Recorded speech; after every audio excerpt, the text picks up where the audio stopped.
the reading teacher over at Coxsville and has been for several years, and helped Mrs. Hoppy lead and facilitate the resource study of 6th to 8th ELA materials. And I believe they compiled actually a video for you tonight to hear teacher testimony about the materials that they selected. Should I talk into the microphone? Yeah. Okay. All right. I'm here just to share some the resource collections. I brought some materials with me, and some of the teachers have created videos to share with you also.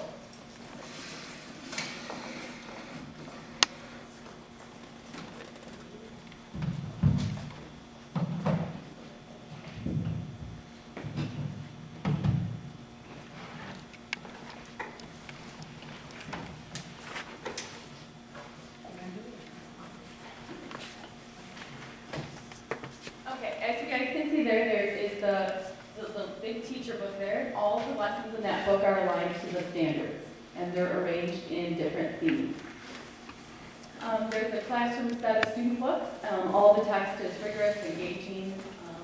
The teachers have tried it out. It's very high interest. There's also a close reader consumable. That's additional text for students to do some close reading to mark up the text. And the last thing is the Common Core assessment consumable there. There are scaffolded lessons in there, especially for writing, and they go through informational and argumentative. And there's excellent modeling of those lessons in there as well. There's also, speaking of technology, there's awesome online tools. There's teacher notes for delivering instruction that teachers can use. There's short videos to build background knowledge. There's an audio feature so students can listen to the text as well as read it. They can read it in the book or they can read it online. There are markup tools. There's Post-its, online Post-its. They can highlight and annotate the text. There's additional tutorials for additional learning that students can do. There are additional themed articles that go with each collection. And there's also a list of NALO resources aligned to the collections. Each of the grade levels created a video to kind of highlight some of the tools that they found valuable, and you'll hear some of the things repeated that I had already stated. This is 6th grade. 6th grade collections will save some time for teachers. Also, for every unit, there are videos that will go along with the theme and isolated stories from the History Channel, along with arts and entertainment. Along with the video features comes the close read screencast. The screencast will allow the kids to hear and see modeling of the underlining and highlighting of direct parts of the passage to aid them in discussion or analyzing the text that they are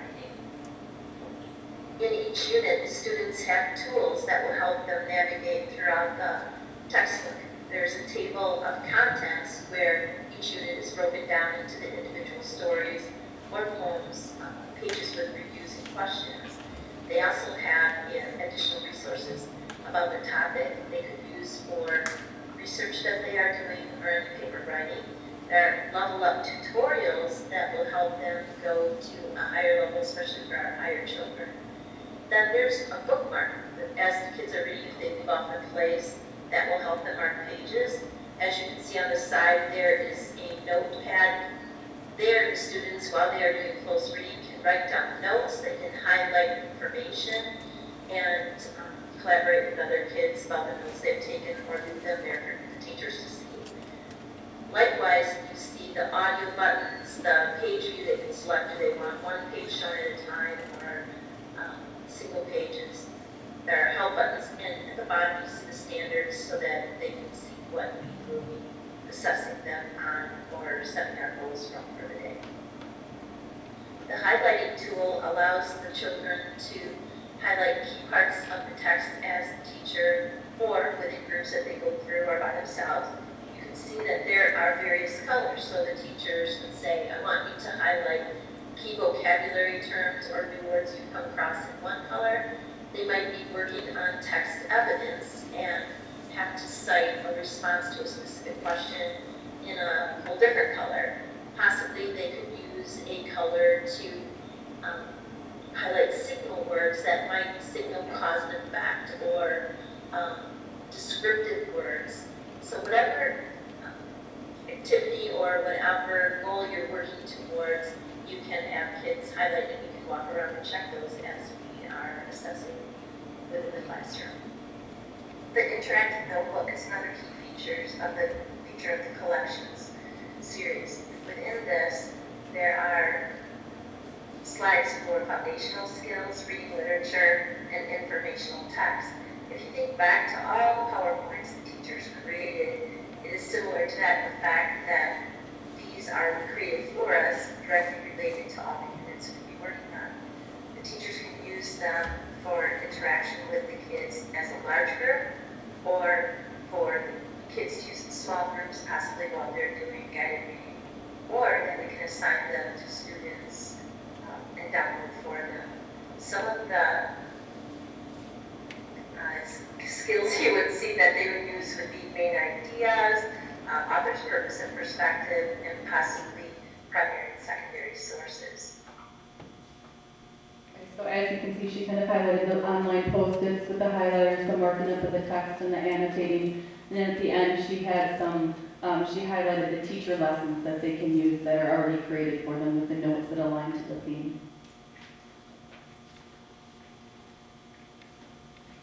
7th grade. The online textbook allows students to interact with the text by highlighting and commenting their ideas to analyze the text. The teacher has access to all of these annotations to assess how the students are comprehending and critically thinking.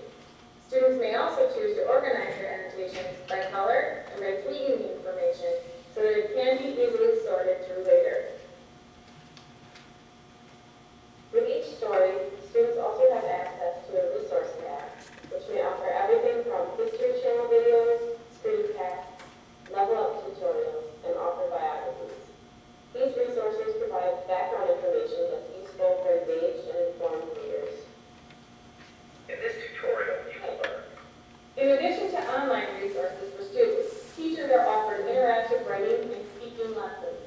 These allow students to participate in the lesson through self-guided learning, to check their understanding formatively by analyzing and evaluating the information before using it on their own.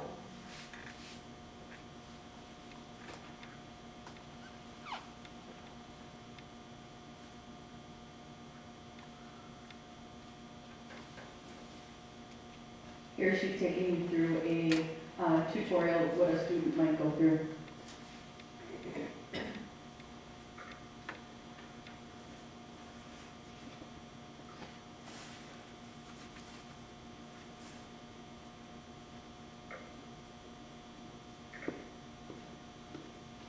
Gives you instant feedback. Along with textbooks, students are provided with a close reader that allows for opportunities for deeper engagement with the text. Each text offers a guided, close reading experience by giving a focus for reading and guiding questions to get the reader to think critically about the text.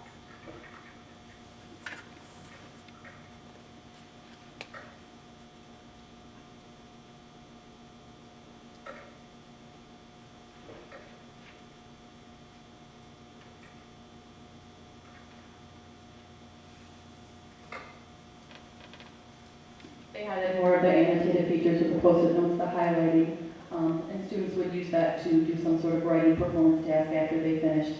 They also highlighted the online tutorials that students can do if they need more help with a certain topic, and also short video clips to enhance their background knowledge. And this is Adrian. Throughout our pilot of the 8th grade collections textbook, we have enjoyed using the variety of informational text and literature selections that are part of the book. The types of stories, essays, poems, literary criticisms are engaging for our students, and as teachers, we have options to reach all learners. During quarter 2, we investigated the collection 2, which is called The Thrill of Horror. We enjoy the fact that using this collection can be done in a variety of ways. Some teachers like to rely on novels and longer works, some like the traditional literature, and others want to make sure that they're covering the standards. So by using everything that is contained with the information informational text and with the literature selections, we are able to hit all of those areas. Here, you can see in the collection 2, we had some short stories, such as The Telltale Heart by Edgar Allan Poe and The Monkey's Paw by W.W. Jacobs, as well as an essay about scary tales and a literary criticism. Also, to go with The Monkey's Paw, there was a short 5-minute video clip, which allowed us to look at choices a filmmaker makes when he or she decides to adapt a written story to a movie form. In addition, the Lexiles are all contained for the teacher, so we can reach a variety of learners, and we can also be aware of what the Lexile is at, which makes it a rigorous program to be using. One area that we enjoy looking at for each story is the text complexity rubric.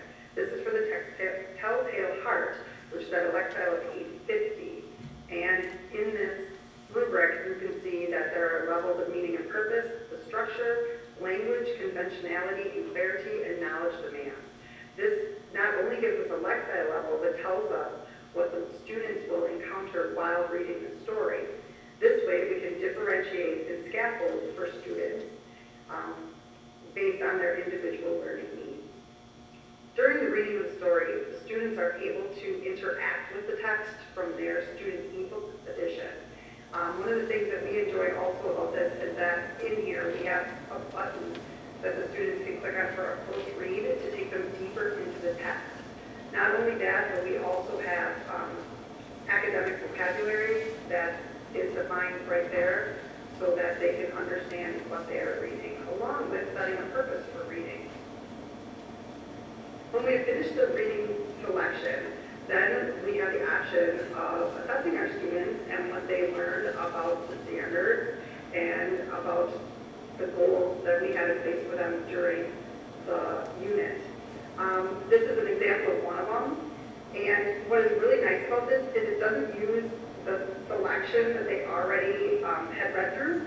What it does is give them a new one. So it's when you can see the legend of Sleepy Hollow, that was not one of the selections that we have previously read.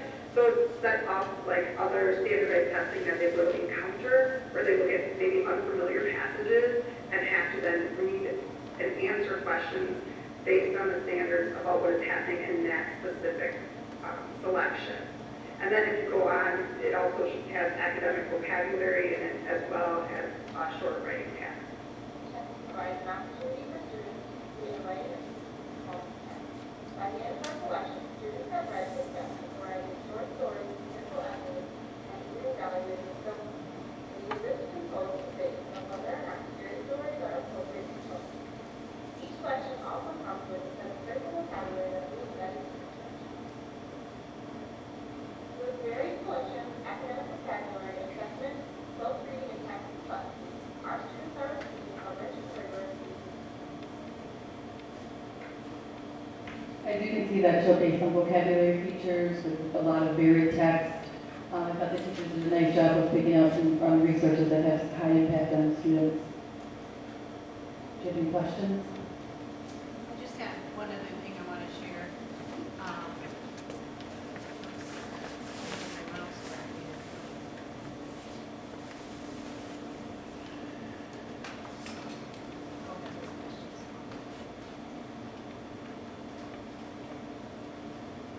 Did you say go ahead?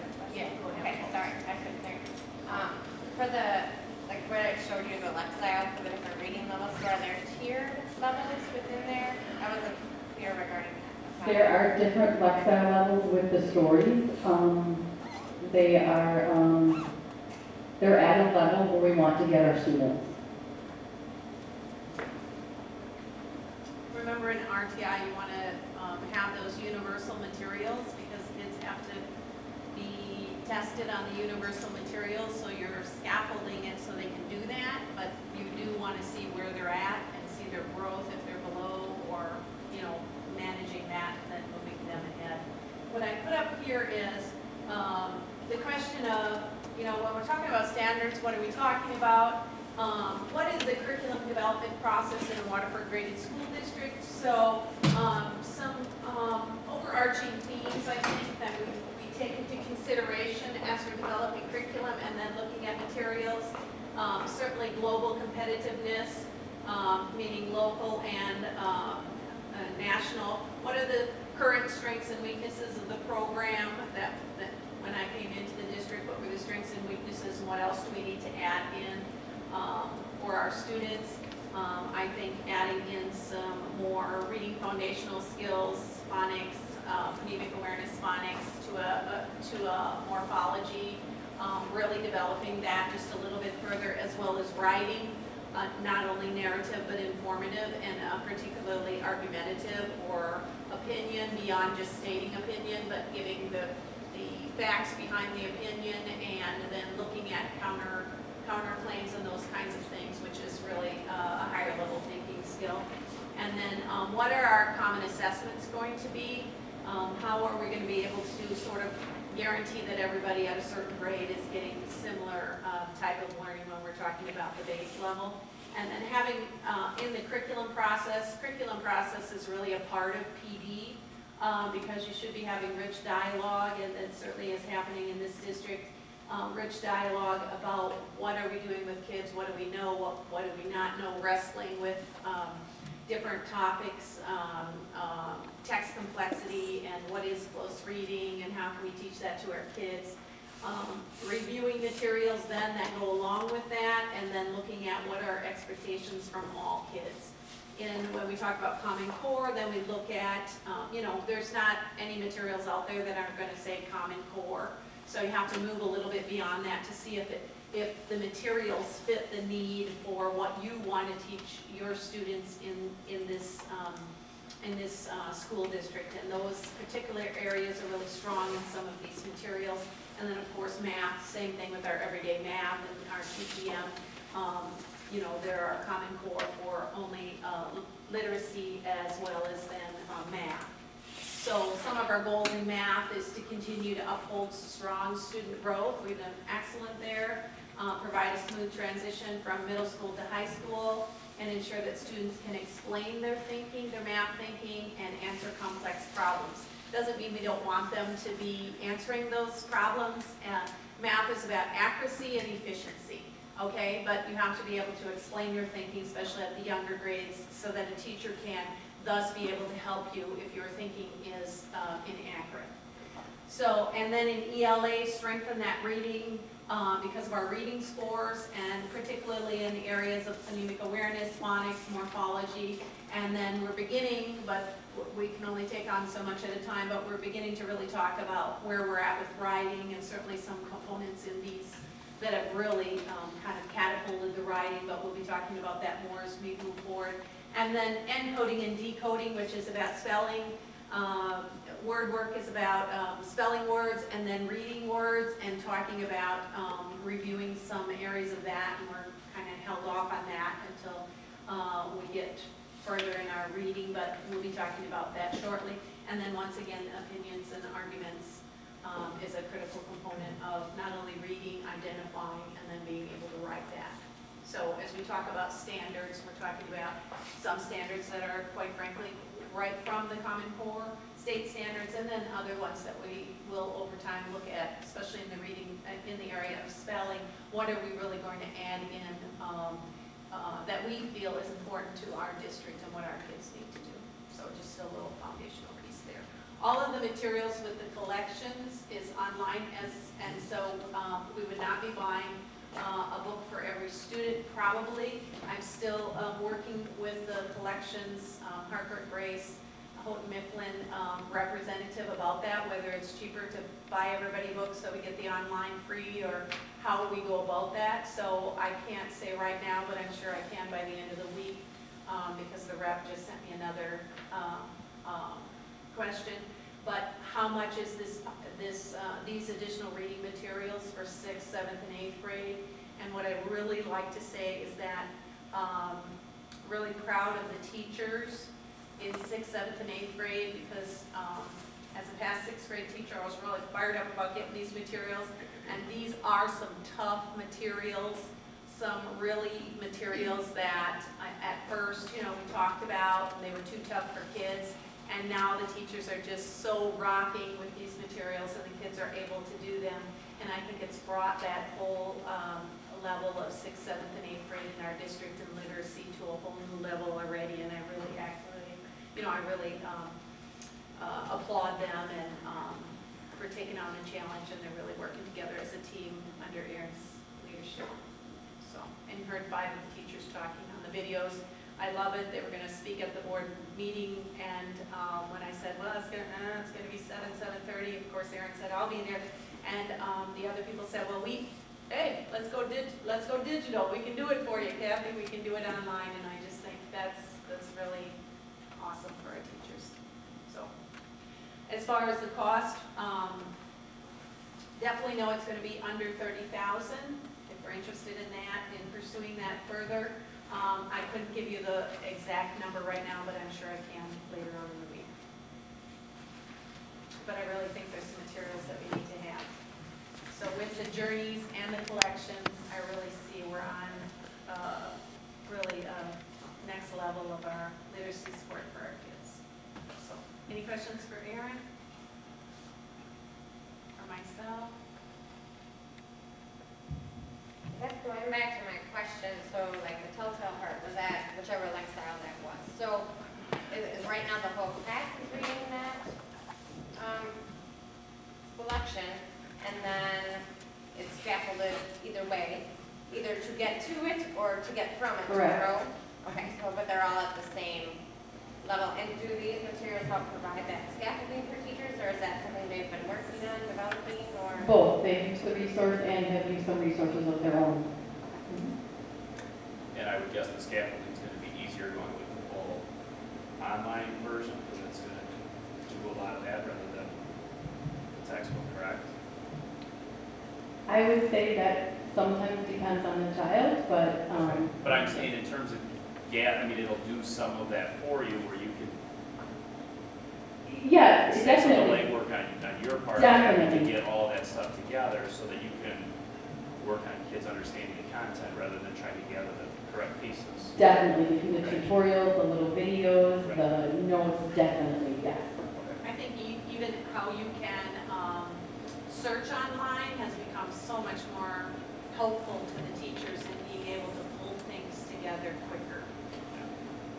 But nothing is going to be perfect, and we have to continue to.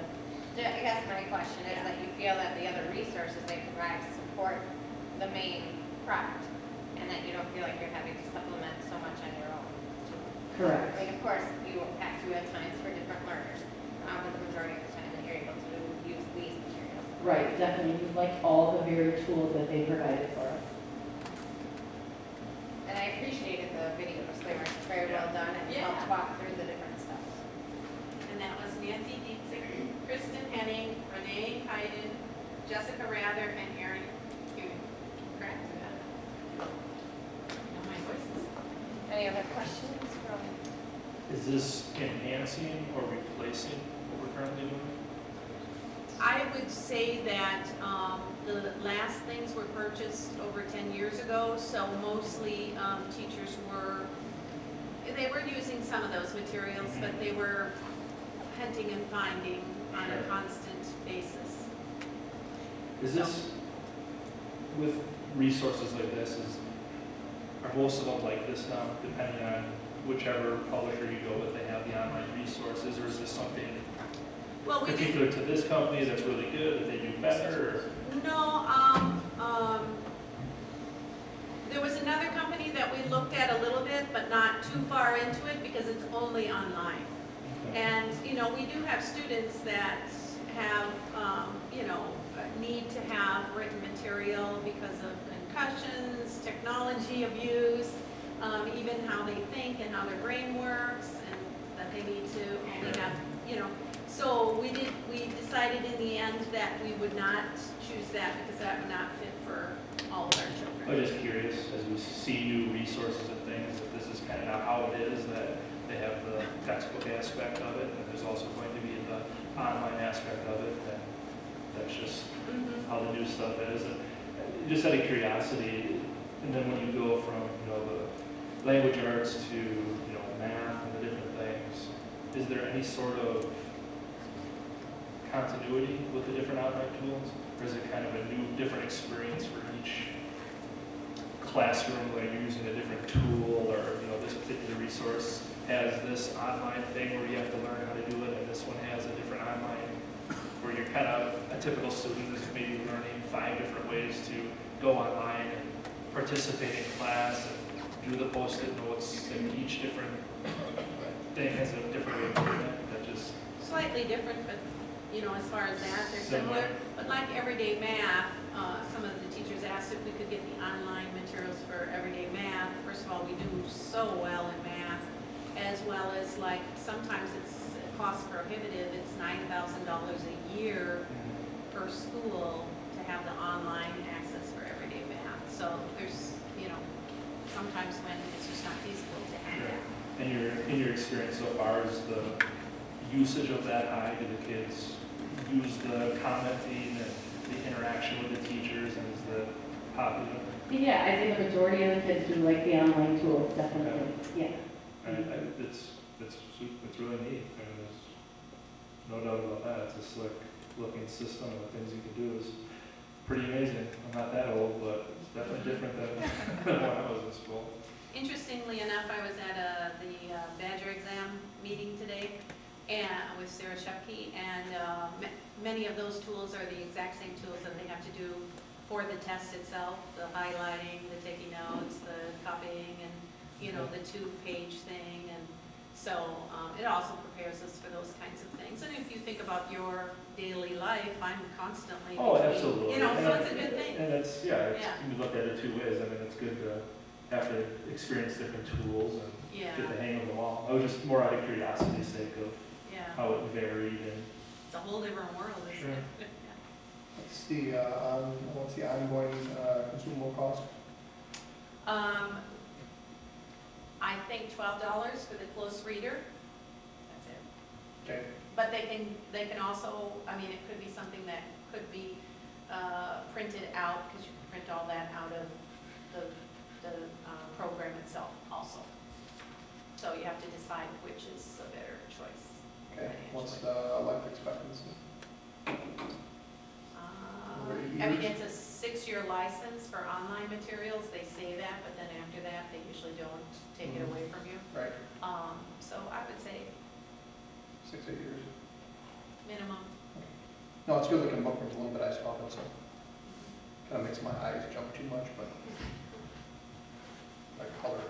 There's a lot there, but again, that's the same way with the Badger 3.8. They're looking the same way, so Yeah, kids look at things a little different than we do. When you look at their computer screen, they're that's why I used feel to that. that. That's why I can't sit still. Everything's all over the place all the time. So, Do you have any questions? And this was already budgeted for, correct? Within what we had? done cycle. Yes. I'm fine then with once we get the price, then bring it forward to the board next week as long as it's under that 30,000. Okay. Thank you. Thank you very much. Thanks, Eric.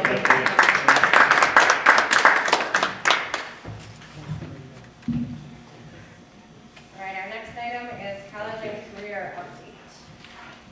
Okay, and you've got a fully coded handout on college and career.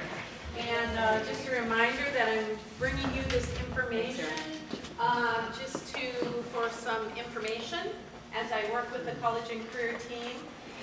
Great people to work with. And so we put out the surveys, and just to give you a quick overview, color-coded it for you so you could look at it real quick there. The maroon colors are where it's lined up in all 3 groups. It might not be in the same order, but for example, artist, photographer, fashion designer, illustrator, interior designer. What the group did was we took the 16 career clusters and we put them into the 6 clusters and went in the DPI booklets under those 6 career clusters and took some of the, not every single career, but we tried to take themes of it, and then we provided that survey to our 5th through 8th grade students, our 5th through 8th grade parents, and our 5th through 8th grade teachers. So 596 students completed that, 216 parents, which was outstanding. And then teachers and, principals, teachers and principals, 36. I see on mine, I put principals, I'll change that. But the maroon says that they aligned with all three groups, so you can see quite a few of them did align with all three groups.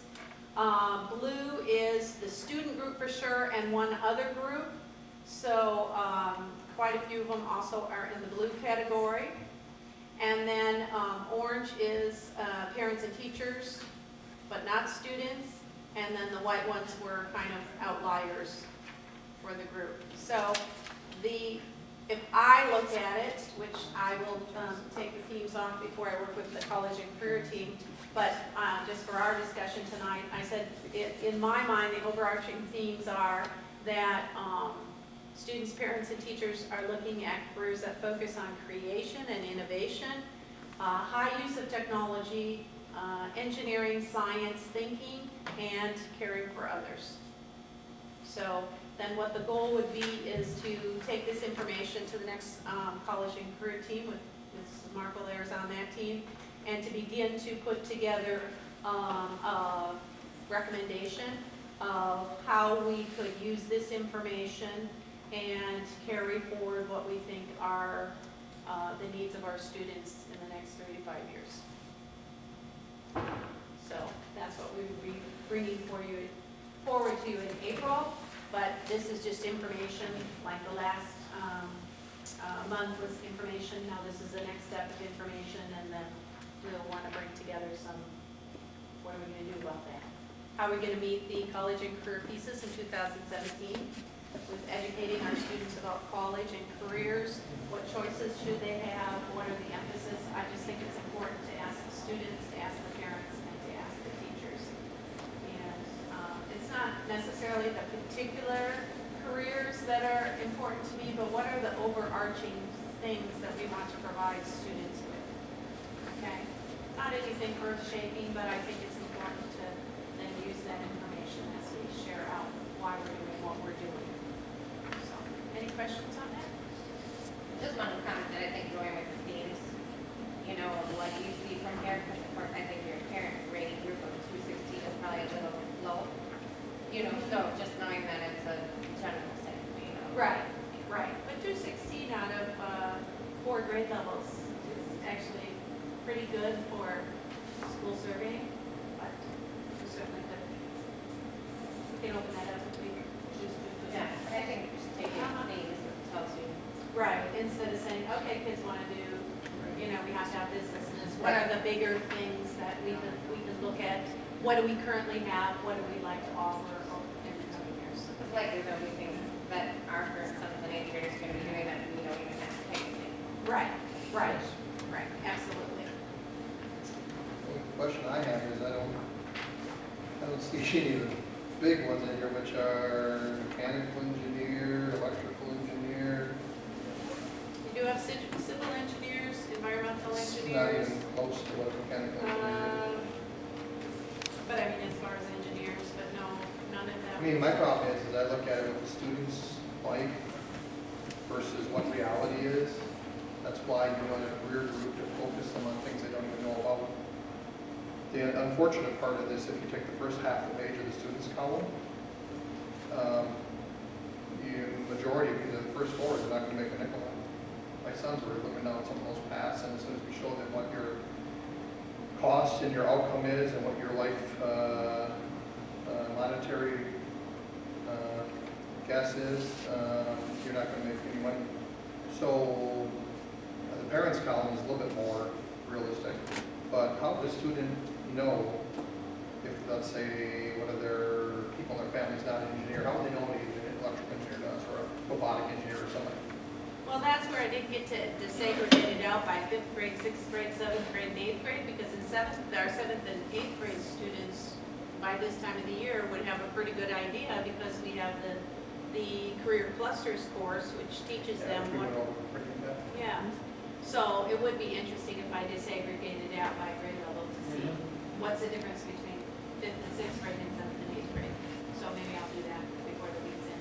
And Dan, I think it's important to remember that this is a moment in time, and we always tell kids that. I mean, actually, I'm really impressed that there's no basketball players or NBA players out there. Thankful for that. by the way. Because that's when I hear that, I always say, what's your backup? Yeah, what's your when you backup? get injured. Yeah. So, and you take a look at these things, these are really things that are in the news, kids are interested in, musicians, actors, you know, they want to be on TV, all of them. You know, being culinary is the big thing nowadays, chefs, you look at what they watch on TV. So they're living and breathing it, and that's where they learn about these things and move to the next step. I will say that when Mrs. Sigmason and I went over to the elementary buildings this year, we started a new thing to help to build on over at Fox River. Every student was asked what they want to be when they grow up. And of course, it was that particular day I talked to them. I was surprised with the number of students that talked about engineering and STEM and things like that. Now, of course, I had put that in my presentation. I don't know if that prompted it. I don't want to think that did, okay? But there was, you know, I had my things of NBA stars, well, they didn't get to say that, but a lot of kids are thinking in that realm. So this was a moment with a click on a computer, but this is really, I mean, I'm actually impressed that we've got the wildlife biologists, well, we all know they all want to be vets. All the girls want to be vets. Everybody wants to do that, yeah. Right, and, you know, the architect and the landscaper, those are things now that they see happening, and a lot of them, that's what their parents are living and breathing, and that's where they are. So, I understand what you're saying, but this doesn't surprise me at all for students, and as a 7th and 8th grader, at least try to do something. Yeah, well, and that's one issue I have with that ACT thing that they're trying to push and everything. Problem is, if you slot a kid into what they're thinking about in 5th or 6th grade, Right. and tell them they should be studying towards that, but they don't even know what the rest of the world is, I think that's another waste of time. Well, I think that's what we're trying to accomplish right now is to expose kids to Expose them those everywhere. different career clusters, look at what's in them, working in the 6th grade with the counselors where they go into the classrooms and they do the inventories with them and so forth, and building upon those things. And each year we know it changes. I want to be a different thing each year until you move into the high school and have to start to get serious about what route you're going, and then even change in high school as you move into college. So this is a pretty, actually, if I saw tons of engineers and what you guys do on the sheet, I'd be like, okay, did your parents help you fill it out? This doesn't surprise me, and I think it's a good overview. And then you look at where our building's at with our fine arts in our buildings, with the art programs we have in our buildings, with the music programs that we have in this district, and where our kids are at. It's reflective of that. It's very, and with what Mr. Brozick does, with the trip up to trees, and the environmental things in our building, and Jenny with the cleanup and stuff, this stuff fits right into what this district, what you people embrace, is reflected right here, I think. Okay. I don't know if that helps you or not. So the parents column, was their response here, so you say 98 out there right now, franchise or entrepreneur? I'm very impressed with that, at least the parents have that in there. The issue is that the students don't even know what an entrepreneur is according to this category. You know, and that's where I think that it's one thing to give them the ability to express themselves and use it in acting and all those things as a side item to reality, which is you're working real hard at something that's going to make the world better or invent something or be an entrepreneur or something. And then you got these side things to keep you interested and express your creativity. They don't necessarily go hand in hand sometimes, and I don't know if there's a disconnect in the world of teaching on that, you know what I mean? I mean, it's nice to be able to offer all these things. Right. But in reality, those are side items to keep you interested and express yourself. Whereas the parents obviously understand here right off the bat, you need people that are entrepreneurs and start businesses and everything like that. I just wish the students had some way of seeing that. Or they figure out now what they love and then Right. they become an entrepreneur, open a business doing it, and Exactly, true. Yeah, I think what you're hitting at though actually lays the groundwork for us as an educational Right. system to expose kids to these pieces outside of all the creative art categories that are listed here. Exactly. Because A, they need to make a living that's sustainable. And these are great hobby types of things to explore, but there aren't a lot of people, unfortunately, that make it into acting or make it into Filmmaking. sustainable My son. But you know what I'm getting at, but the point is that society right now is looking more into trades as far as two-year degrees and needing more of those types of things to go on. And as well as some of the STEM things. Mhm. So Well, that's why I'm hoping as we look. I guess I'm just confirming what you're saying is, and taking it to the next step. That's That's our what I'm job hoping then, to we're let kids moving know, towards, yeah. yeah. Especially, I'm hoping we're moving towards, what the parents see is correct here, I'm hoping we're moving some of the kids into that, so they understand the problem I had to do with a few of my sons, is they had so much music, so much acting, all this. By the time they got out of high school, they thought, well, I'm gonna go be a music teacher, which sounds great, and we didn't dissuade them, but we had them sit down and say, look at how many open positions there are, and how much money you'll make. Now look at, let's say, if you're gonna be a pharmacy tech or a pharmacist or something, how many positions are open and what you'll make, and they really hadn't been sat down like that. So the problem was, is everybody thinks you're going to be the next great actor or make films, and it all sounds great, but you're right, very few people can do that, if ever. So, And we'll look forward to see where the committee takes us next. Thank you. Policy updates. Last week I sent out a list of policy updates, some are revisions and some are new additions. Did you just want to go through them one by one, or did you want to proceed? Yes, okay. Check. The first policy is 453.1, emergency nursing services. We updated the language in that policy, dealing with code blue and the blue circle verbiage, and we've just transitioned over to using medical emergencies. So that's basically the biggest change in 453.1. 522.5 is a district safeguard policy about staff involvement in political activities. 522.7 is also district safeguard as far as staff use of technology and communication resources, whether it's computers, tablets, cell phones, what have you. And then 522.71 is the staff use of social media, again, as a district safeguard. I can tell you in a conversation I had with our legal counsel about a year and a half ago, the increased frequency of social media incidents with employees is just skyrocketed.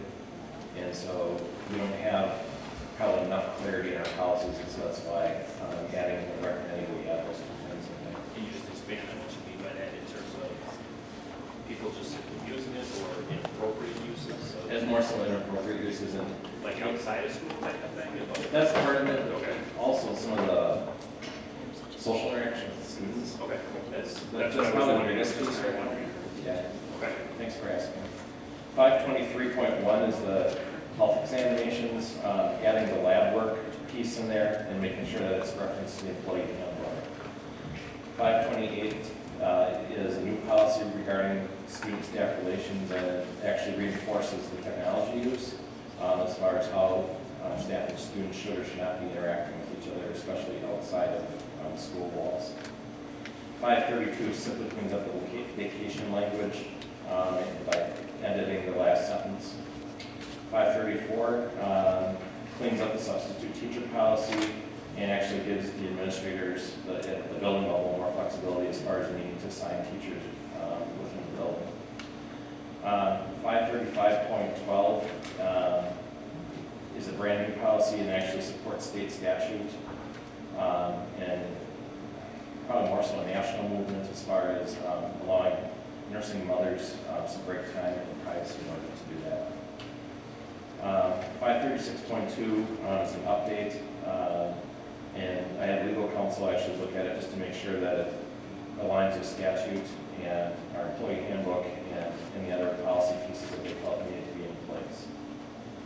548 refers to our support staff, and there are 3 edits in that policy to align with what's been going on in current practice here with the administrative team for several years.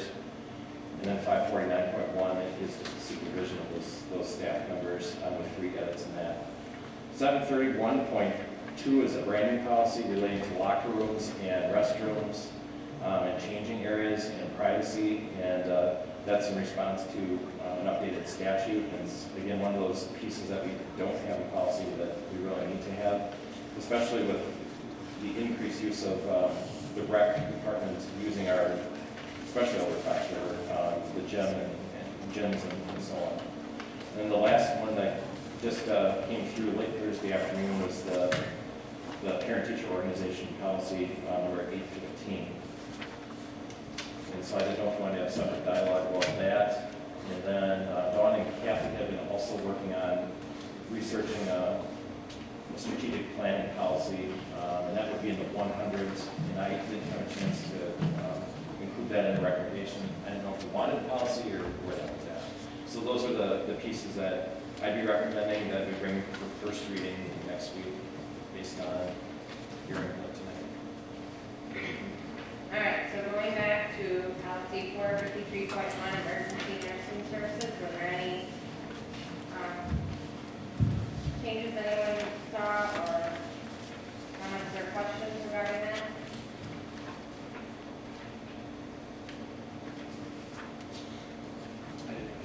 Okay.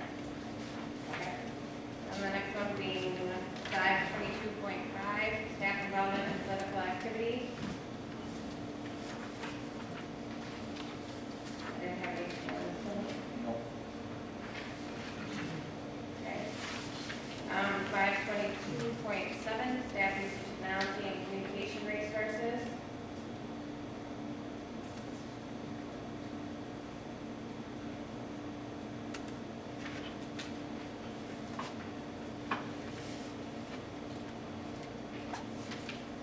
One comment that I just had jotted down in here that it says, the administration shall create and enforce rules for use of information technology and communication resources. Policy or rule violations may result in one or more of the following, and then it says restriction of access to district information technology and communication resources.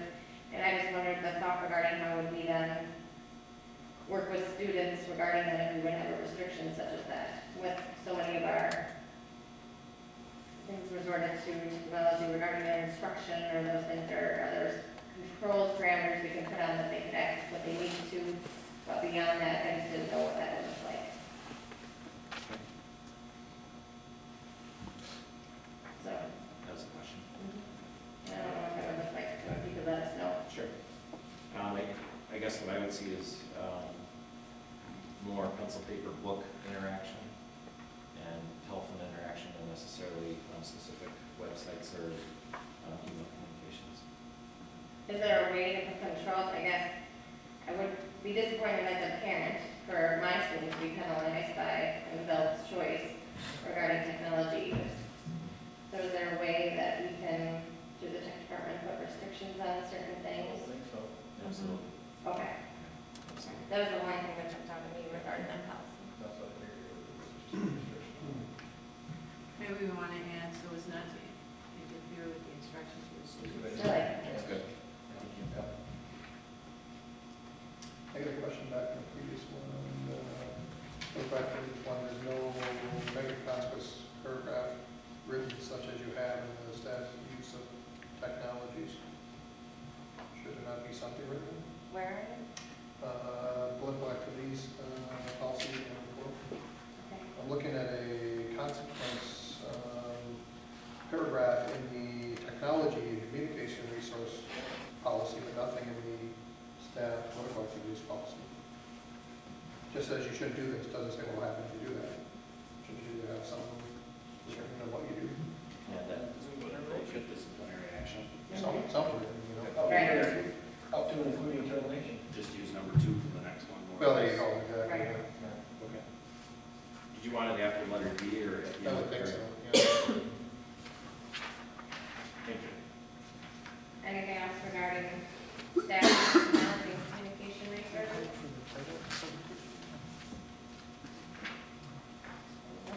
Okay. The next one, staff use of social media. Anything regarding that? I think you should remove anything that references exact circumstances, meaning web tool or web 2.0 tools, because sure, somebody's gonna come out with web 3.0 or something, right? So having a Generic. use of, a generic name of it, some sort. Okay. I think we used to have, Just internet? what was it before Facebook, right? MySpace. I say, we used to have that reference in there, right? It's the same reason. Get rid of it. Yeah. Okay. It's internet tools like that. 523.1, health examinations. I didn't have anything regarding that. Right, just making sure. Policy 528, student staff relations.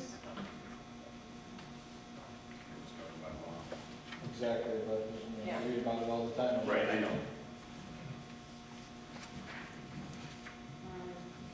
532.3, vacation period.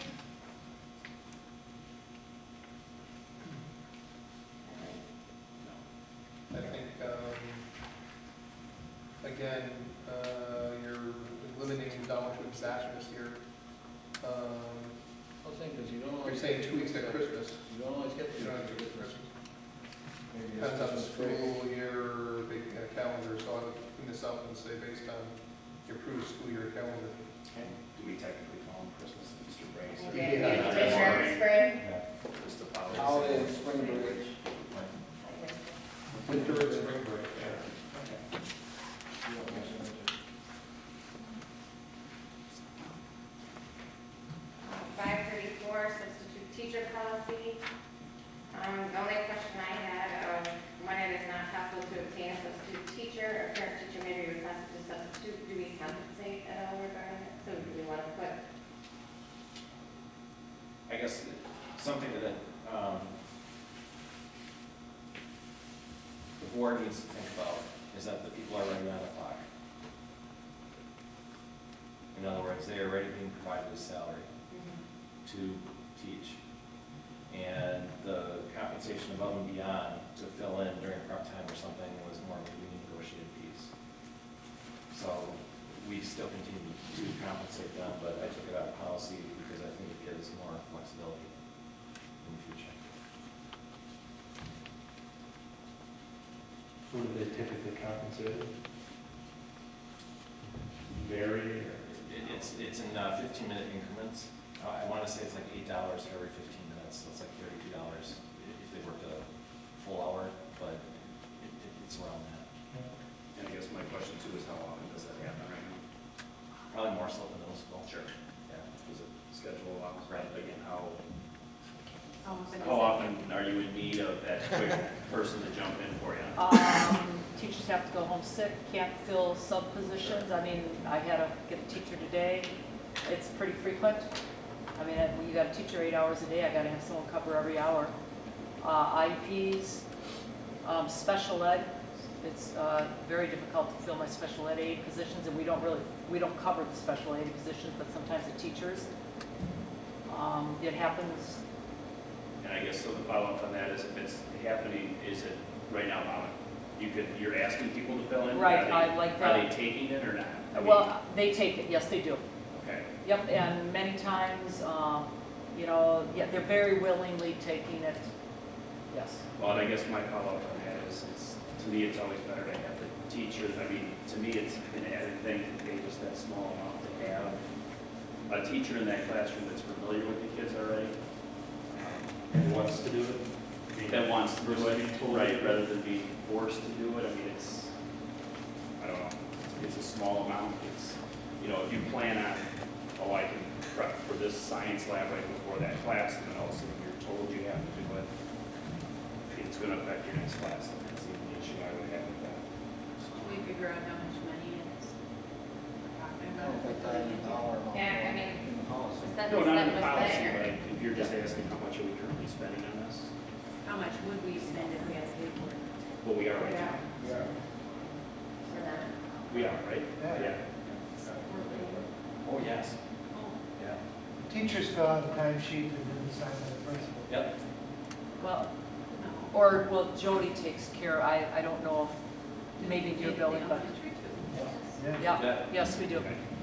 And as administrators, if you're put in a position where all of a sudden you don't have the eager volunteers because there's no additional compensation or perk to do it, how do you feel that's going to change your lives and having to tell someone, okay, you do the short straw today, so I you think have to do this? Greg said it very well, the Right. teacher's prep plan, right, them to get ready for such and such activity. I can't do it, but I am getting compensated, so I'll do it. Right. Or the ability to pass on it, that's, to me, that's the more important one. It's, I mean, I can do that right now, and whoop-de-doo, so I get an extra $25, but to me, it's helping out that teacher, but I need to have the right to be able to say, I Right. simply can't give up that That prep, happens. or the rest of my kids are gonna suffer the rest of the day. I think the answer to your question, Tom, would be is, and I don't want to speak for you three, but if nobody covers it, that's my day, and I'm in the classroom that day. And any lesson plan, I mean, any evaluations I have, discipline, anything, would have to be rescheduled. Right, so, If a teacher doesn't volunteer, and I think we've all been through that at some point, on some given hours, the teacher has to go home sick, you can't grab Right. someone right away. but it makes it a little easier if there's some incentive for people to jump in and help out. It wouldn't help the situation saying we're doing it, right? I mean, no, that's my. Might have somebody else going home sick. No, but you might say, could you please? Well, sure, I think you have to do that already at times. I guess I would keep the compensated language in there. I don't know. I mean, I understand where Chris is coming from with it, but I'm just looking at the overall situation. Does it hurt us more than it helps us? If the system works and it's not costing us a fortune, and maybe we want to look at that and put those numbers together. There's other But- situations, I'm sorry, Tom, but there's other situations where a teacher has to leave early for a doctor appointment or something along those lines, get their child to a doctor. They'll take care, somebody else will take care of dismissing their kids for them, and that's not paid for. I'll just leave it the way it is, and then you can put it like in the handbook or something, just leave it sort of open. Well, that is my one comment, as we look at many new policies, as we review the handbook, we're gonna have to make sure that we have consistency between Right. them, but I guess just so the compensation is in their place, I'm kind of it, but I don't wanna see it wrong. That's the way it is. You prefer policy or the handbook? I think it's fine in the handbook, and a separate policy on it. There you go.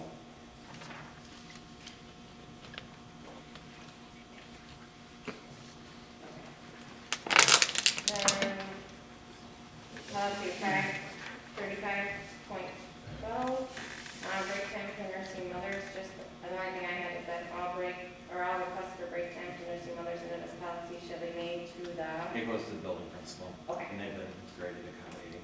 okay, so just so we have that. Yep.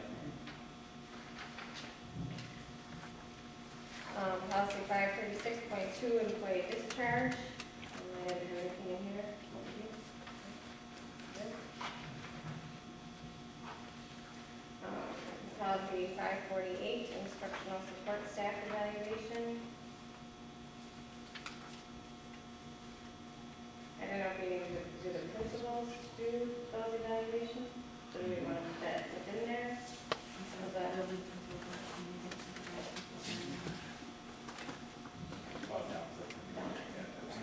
Yeah.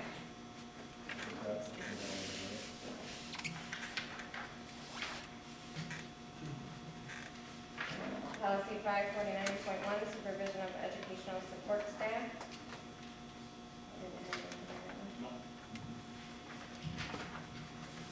Seven 31.2, privacy in locker rooms, restrooms. I didn't put anything in that one.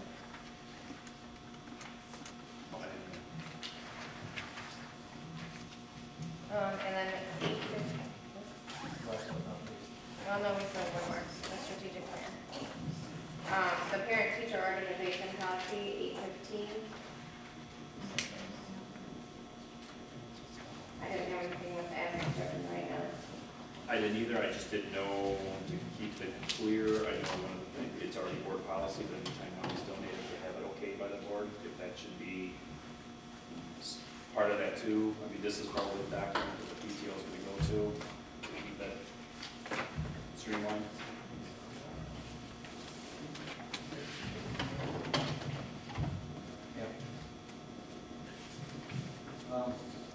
And not, I don't wanna say okay, I don't wanna, maybe okay is the wrong thing, but just like when somebody donates $100 to just we accept it type of thing. I mean, not to say that we have yes, no on it. Would that come in their budget?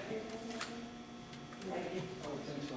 Yeah, that's what I'm referring to, is the gift policy. I would think that would then refer to our gift policy and the policies.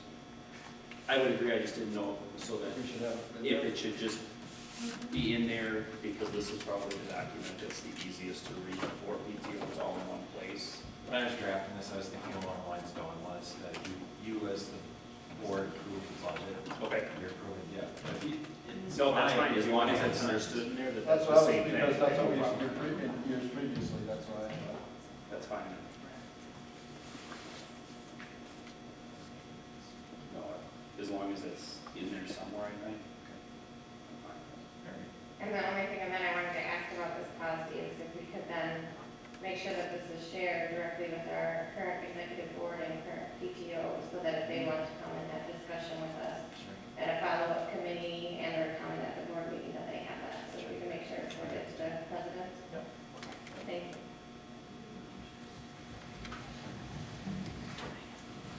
All right, so then the last one was, Kathy and I had shared information, strategic plan. I got from WGSD a sample 1 and a sample 2. We wanted to look at doing policy on having a strategic plan and forward thinking of mission and vision and goals study and follow-up. I don't know if anyone had any feelings regarding that as a policy at this time, or where we wanted to go with it. That's for sample policy too. There was my preference also between those two, and I think the information that Kathy had shared with us, I think was more maybe guidelines in there. The policy, but I was fine with policy two and They would, yeah, I looked at them pretty close, but I just used my preference as well. That's what Not much difference at all. So we're good with moving forward? Yeah. All right. Oh, I'll bring this first. okay. I have access to the database. Okay. I have it in there. All right, I think that was all regarding policy updates, and then we have miscellaneous. Miscellaneous. I didn't know if you had anything else. When we were planning the agenda, I just put that on there so that. Sure. No idea. The main reason I emailed the rest of the board what a walking quorum was as far as legal from our attorney was just so they know what it is. There are times when it's questionable, I don't want to violate the open meeting laws, so that's why I thought I would share. There was nothing particular that I was giving it out for, it was just for general knowledge.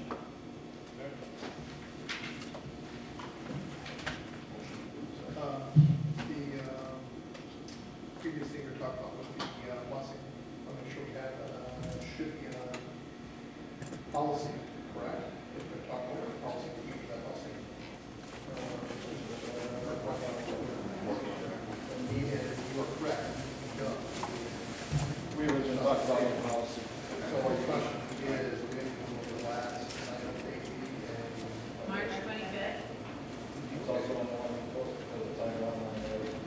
so we should know by April exactly what's going to go on the information, because you know the parents got to hang out for quite a long time, so.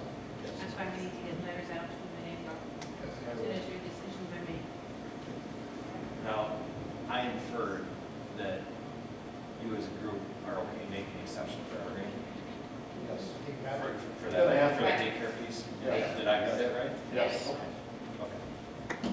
But until they build up whatever they may do 5 years from now, who knows what's going on there, but I don't see any other area that will come to open the gate, reflecting the behavior or satellite office. So is it just St. Peter's and today's child then that you're interested in? Because we'll need to know that when we're talking with the bus company. Well, all about kids is whatever Rebecca can say, but you knew that, right? Sorry, but, and then the homestead is over by Java Joe's. Right. Right. The only one who doesn't have a daycare connected to it is February. Right. So you're saying which facility would that use? Is that what you're asking? That's what I'm asking. I'm wondering if that will depend on enrollment. That's what I was getting at Girls' earlier. Shore is right over there. Right, whereas Woodfield's going to be chatting already at 13, and then Evergreen, they're increased. Thanks, everybody. you. Thank you very much. When we allow the parents, no matter what This is the first time you're gonna find out that we don't have wraparound building. Right. Even when I first found out, they said it's cost per head. All right, motion to adjourn.